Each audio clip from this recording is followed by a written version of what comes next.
The fluorescent lights hummed overhead as Sarah counted the coins in her pocket one more time. $22.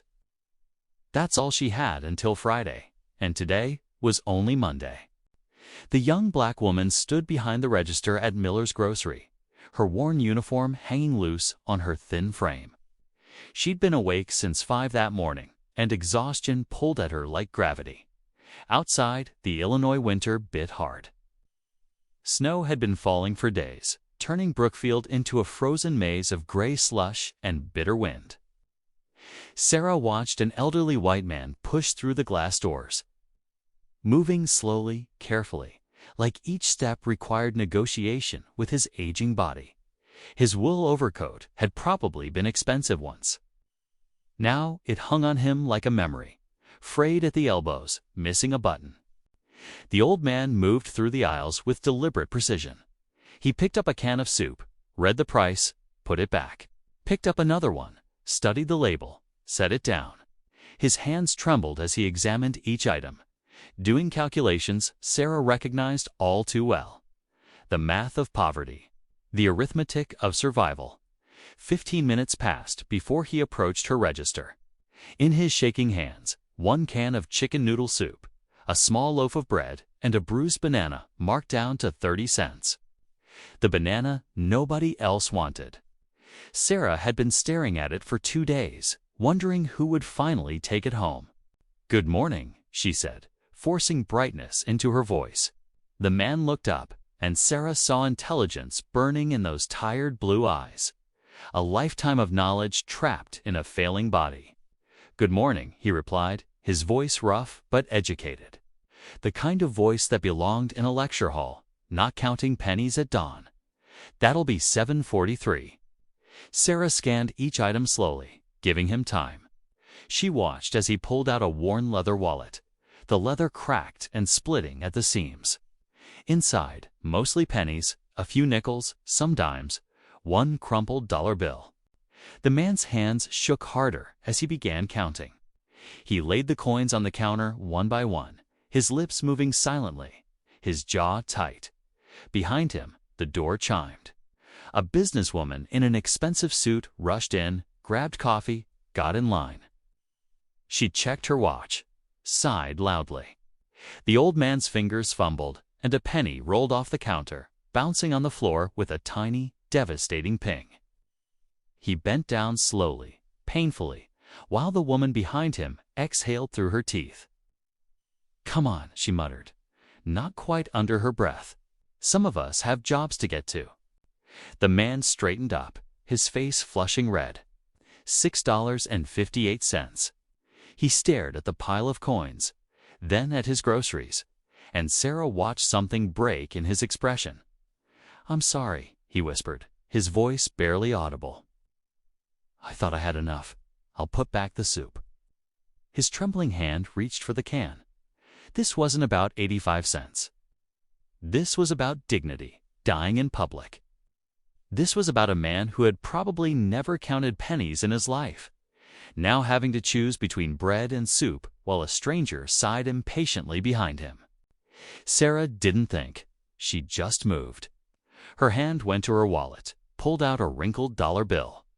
"Wait," she said quietly. "You're all set. Don't worry about it." She pushed the groceries toward him, smiled. The man looked up at her, and his eyes went wide. For a long moment, the store went silent.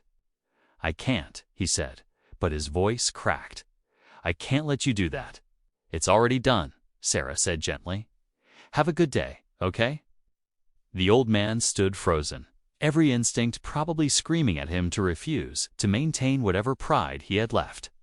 But hunger is a powerful thing. Cold is a powerful thing. They make you accept help you'd never accept otherwise. "Thank you," he finally whispered, gathering his bag with shaking hands. "Thank you so much, young lady. I won't forget this." As he turned to leave, Sarah caught one more glimpse of his face. His eyes were shining, but not from the cold. He walked to the door with his shoulders just a little straighter, clutching his small bag like it contained treasure. Sarah stood at the register, staring at the pile of coins he'd left behind.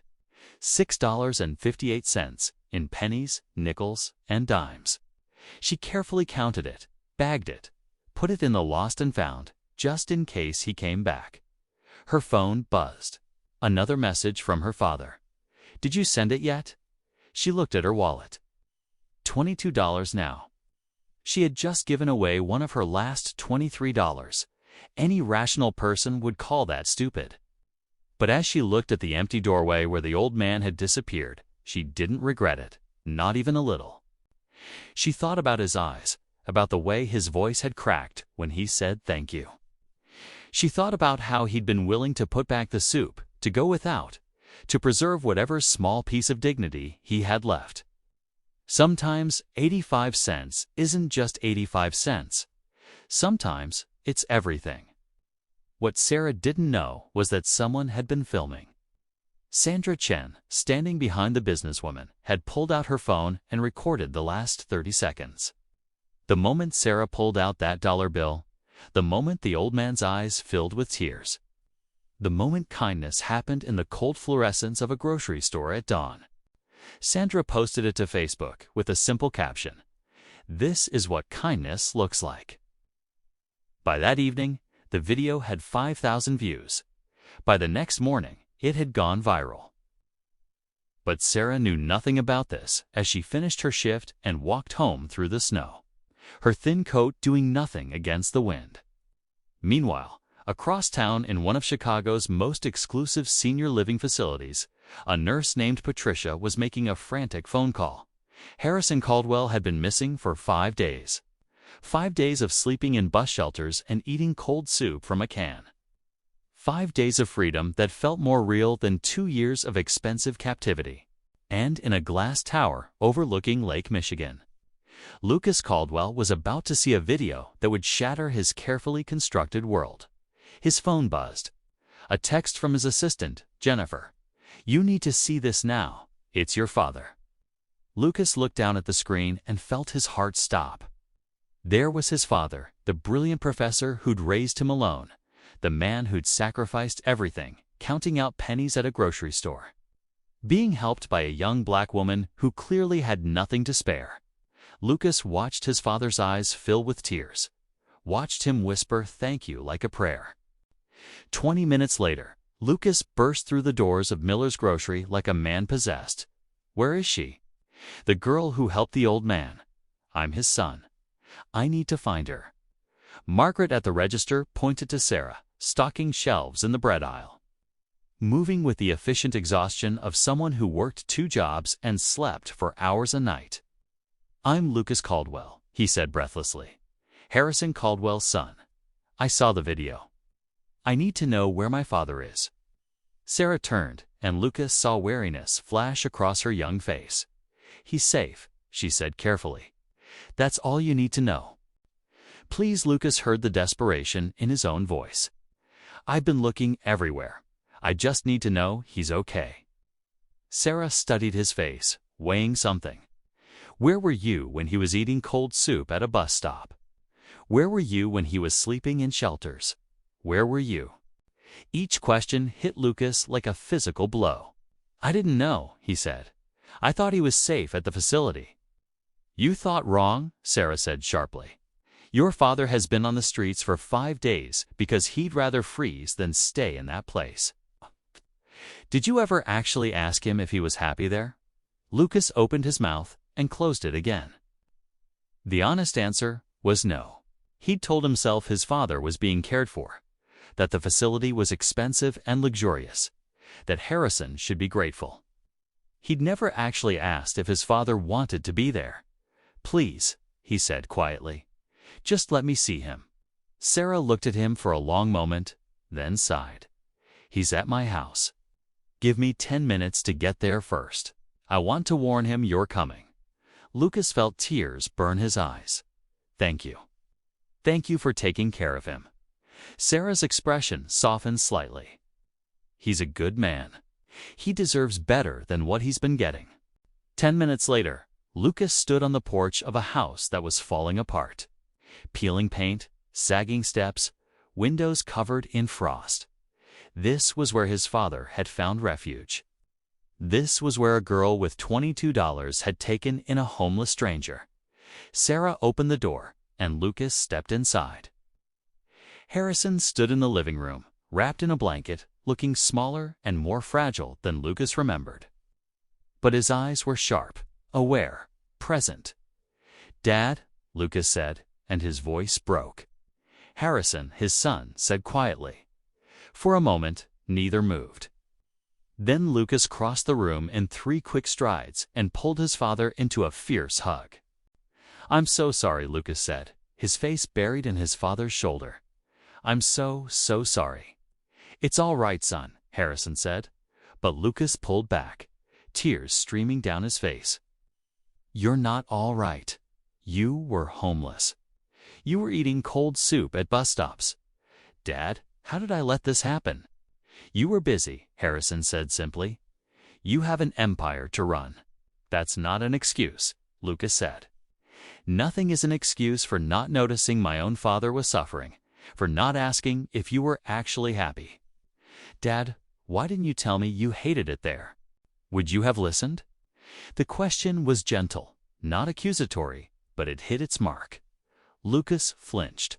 "I don't know," he admitted. "But I'm listening now. I'm here now. Please tell me what you want. What do you actually want?" Harrison sat down slowly, and Lucas watched his father struggle with the question. Maybe no one had asked him that in years. "I want to matter again," Harrison said finally. "I want to make my own choices. I want someone to ask me what I'd like for dinner instead of just putting a plate in front of me. I want to feel like a person, not a problem to be solved." Lucas sat down across from his father. "I can give you that," he said. "We can figure this out together.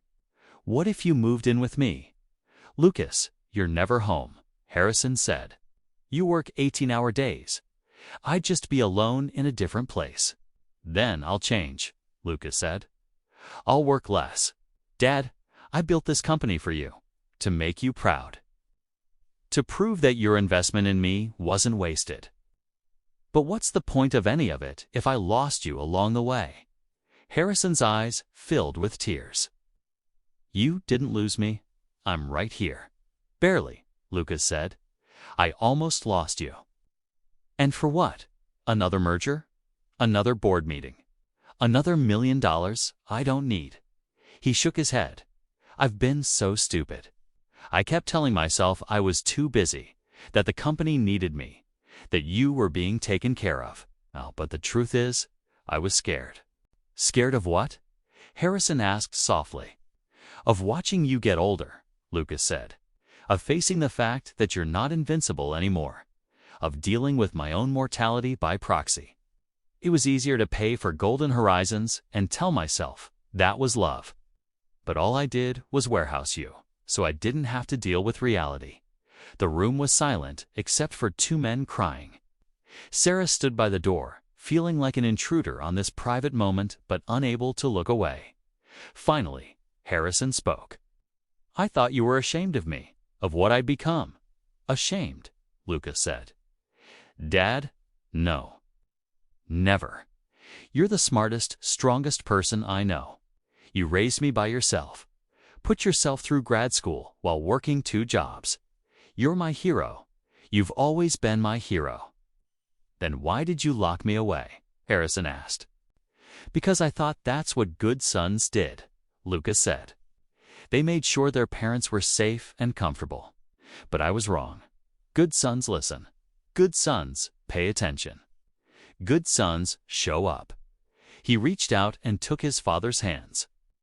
"I'm here now, Dad, and I'm not leaving. We're going to figure this out together. Whatever you want, that's what we'll do." Harrison looked at his son for a long moment, then nodded. "I'd like to have dinner with you. Real dinner where we actually talk." "Done," Lucas said. "What else?" "I'd like my own space, not golden horizons. It's not your guest room. Somewhere that's mine." "We'll find you a place," Lucas said. "What else I'd like to teach again," Harrison said. "Maybe volunteer at a community college. I'm not dead yet. My brain still works. I have knowledge worth sharing." Lucas smiled through his tears. I'll make some calls. What else? Harrison glanced at Sarah, who was still standing quietly by the door. I'd like to help this young woman. She saved my life, Lucas. Not just physically, but spiritually. She reminded me that I still matter. Lucas turned to look at Sarah properly for the first time. He stood up and walked over to her, studying her face. You paid for my father's groceries, he said. It was just 85 cents, Sarah said quietly. It was everything, Lucas said. You gave him dignity when he needed it most. You took him into your home when you clearly have nothing to spare. He looked around at the shabby house, at the camping lantern still sitting on the coffee table, at the signs of poverty everywhere. Why? Sarah shrugged, because he needed help. That's enough of a reason, isn't it? Lucas pulled out his phone. What's your full name? Sarah Miller. Why? Because I'm going to change your life, Sarah Miller, the way you changed my father's. He typed rapidly. You dropped out of college to support your family. What were you studying? Social work, Sarah said. But I don't see how much do you make at Miller's Grocery? Lucas asked. I don't think that's please, Lucas said. I'm trying to help. Sarah hesitated. $22,000 a year. Maybe 25 with overtime? Lucas nodded, typing. Here's what's going to happen. I'm paying your rent, utilities, everything for the next year. I can't accept you can, Lucas said. Second, you're going back to school. DePaul, full ride. Tuition, room, board. Sarah felt dizzy. That's too much. Third, Lucas continued, I'm offering you a job. $50,000 a year. You'll help my father transition to independent living, set up his apartment, drive him to appointments, make sure he's okay. Lucas Harrison began. I trust her, Lucas said. She treats you like a person. Anyone who gives their last dollar to a stranger is exactly who I want in your life. Sarah couldn't speak. Bills covered. School paid. A future she'd stopped believing in. I don't know what to say. Say yes, Lucas said. She looked at Harrison. He nodded, eyes wet. Yes, Sarah whispered. Lucas smiled and handed her a black American Express card. Use it for whatever you need. No limit. Then he made a call. Within minutes, the power was restored. Lights flickered on. Heat flowed. Sarah stood in her living room and cried. 1 year later, Harrison's new apartment in Oak Park was small but dignified. Sarah helped him shelve books before heading to class at DePaul. She'd left her grocery job, balanced school with caring for Harrison, and rebuilt her life piece by piece. Her father had finished treatment, stayed sober, and found steady work. They weren't who they'd been before loss reshaped them, but they were building something real. That night, Sarah thought of the girl she'd been a year earlier, counting pennies, hopeless. All of it had started with a crumpled dollar. Sometimes the smallest gestures create the biggest changes. Sometimes 85 cents is everything. It was never about money. It was about seeing someone, about dignity, connection, and the radical act of treating a stranger like they matter. And sometimes, that's enough.